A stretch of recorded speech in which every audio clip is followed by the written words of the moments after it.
Story RH, the podcast that makes a long story short. Welcome to all. History is made of stories. In this episode, we'll be taking a closer look at middle managers and in particular, at the unfair criticisms they sometimes face. Some people fervently believe that teams need hands-on management. When the water gets rough, you turn to the middle manager for help.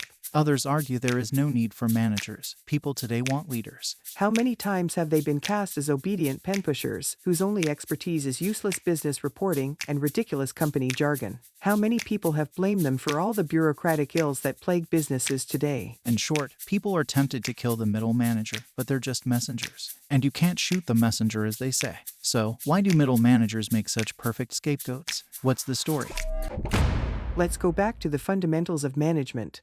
On one hand, there's the organizational aspect, delegating and checking in to ensure the success of a project. And on the other, there's the crucial leadership aspect, which is about bringing the project and its goals to life, teaching people about it, and getting your team to commit to its success. Those who argue that in some companies, the second aspect has been forgotten because the first has grown beyond its natural limits are not wrong. This is unfortunately an observable reality. So, some people have called for the end of management, like Gary Hamel, who published a book with that title amid the 2008 economic crisis. Those who are out to get middle managers love to cite him. And then there's the buzz surrounding liberated companies, finally freed of the chains of management by holacracy, which replaces them with horizontal and transversal regulations. Middle managers have gone off the deep end, they say, dragging our companies down into the pits of bureaucracy, the source of all ills. But let's take a step back. While it's true that managers have become overly controlling in some companies, this attack on middle management may be hiding the root causes behind the situation.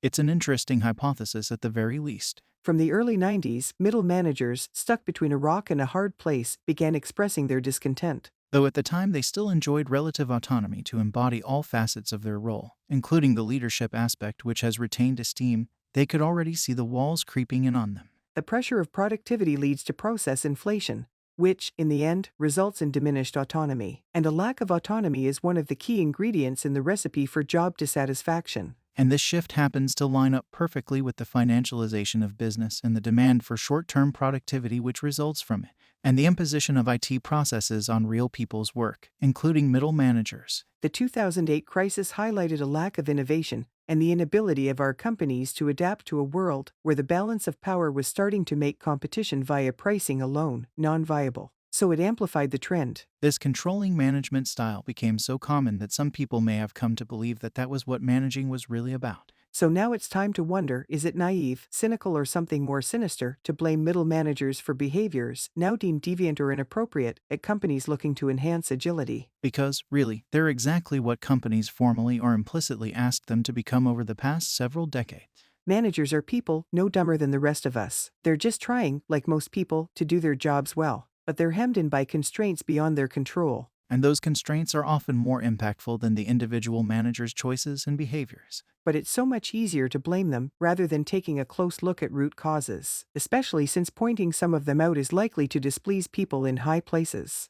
To recap, criticizing middle managers for their behaviors, without examining the constraints they face, especially the organization that defines their role, is like holding the messenger accountable for the content of a letter. Is that right? Exactly right. Way to make a long story short.